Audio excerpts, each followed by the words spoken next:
back, everybody, to the video series dedicated to a show on MTV that loves to put a triple elimination right before the finals. That's right, we saw not one, not two, but three people leave this episode. But before we get into all that, let's start off where last episode left off, and that was Dee and Da'Vonne going into the Killing Floor Elimination Tug of War, which is a tug of war challenge edition where both females have a rope attached to them and a whole bunch of slack, and the other person is trying to pull all the slack out and then pull on the person to fall off the block. The first person to hit the sand loses, goes home in the last Killing Floor of this season. And before the elimination starts in this episode, Dee was giving us a little bit of the reason why she picked Da'Vonne, and she said Da'Vonne is the weakest girl left and she's going to crush and drag her in this Killing Floor.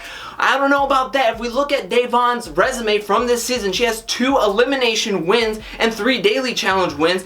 I don't know, but then again, looking at all the females that she had to choose from, it's really, there's no slam dunk left in this challenge season to go up against. So she chose Da'Vonne, and it was a poor decision as Dee felt like she was going fast really early on. However, Da'Vonne stayed consistent. She got some coaching from Turbo, which probably helped boost her morale and boost her way to win this, as she got all the slack out of her rope and pulled Dee easily off her block into the sand, back home on a plane, and Da'Vonne wins yet another elimination. She is the elimination queen this season. Right around the corner is the last daily challenge of this season, and we go straight into it as the last 40 minutes of this episode is just taking part in this daily challenge, which is an obstacle course with metal crates and water and cargo nets. Everybody's going to start on one metal crate, jump off of it into this freezing cold water,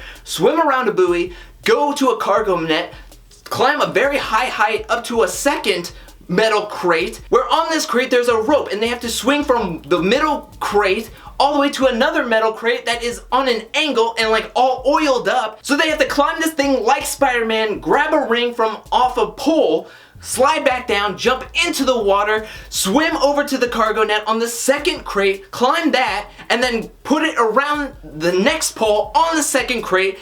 And there's no incentive to being first. You don't care about being first, you just don't want to be last.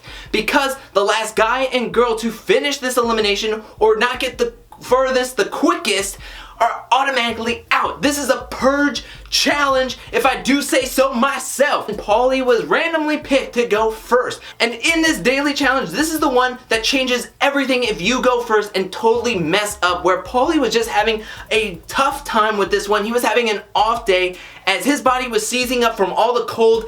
And let me tell you right now, when he climbed that second cargo net with the ring, and you could just see his forearms bulging, you can see he was just holding onto the cargo net by the fingertips that he has on his fingers, and he just lost it. He lost it and he fell head first into the water on the back of his head, giving it his all until TJ said that he ran out of time, and he was so frustrated. He was in the medical truck for a long while. Carl was looking after him.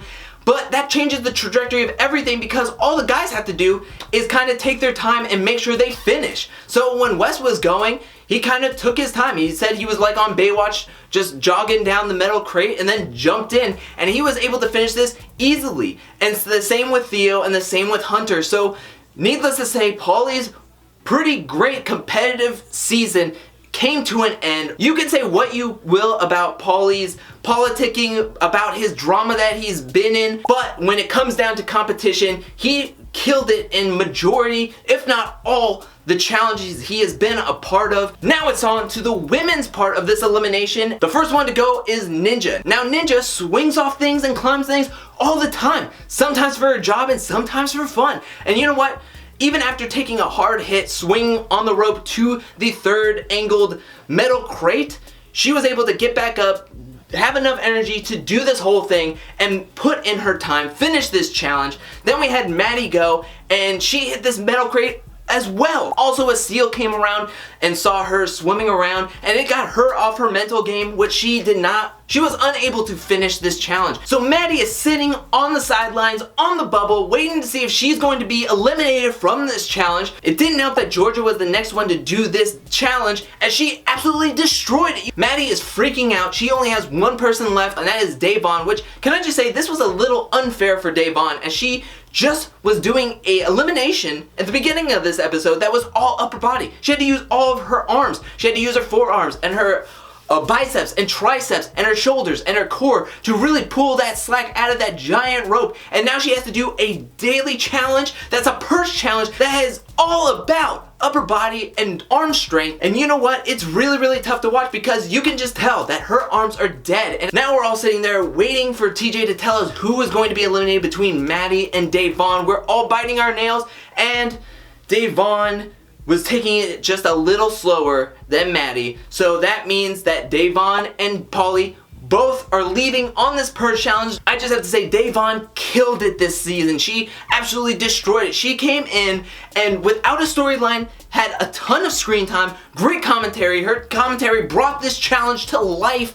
Every single episode, she went into eliminations and daily challenges and absolutely destroys them, being 3-0 in the killing floor and getting 3 daily challenge wins. She's been in tribunals, she's made some decisions, she's made some power moves, and you know what? She has a fan for life right here. So I have to congratulate both Paulie and Da'Vonne for making it this far. After this daily challenge and after Da'Vonne and Paulie leave, TJ goes, well, I'll see y'all later, peace out.